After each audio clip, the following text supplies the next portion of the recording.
Elşən Bayramov bildirir, salam, niyə Qarabağ Koxalskidən razıdır ki, bir nəfər mənə desin ki, onun indiyə kimi kün zərbəsindən qalxan bir top tutub, adi öz müdafiəçisinin başı ilə atdığı topa ləngdi, tuta bilmədi. Biz də sizi salamlayırıq, maraqlı yanaşmadır.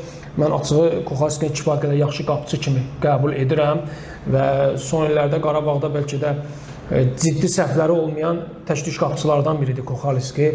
Biz Şarüddində zaman-zaman bunu görmüşük. Ondan qabaqki dönəmlərdə də biz hətta Şehitsin belə səhvləri olurdu. Amma məncə Koxalski kifayət qədər sabit qapıcı. Ümumiyyətlə, penaltilər seriyasından sonra Koxalskiyə yüklənmə çox oldu. Bu bir lotereyadır da, yəni bu penalti seriyası.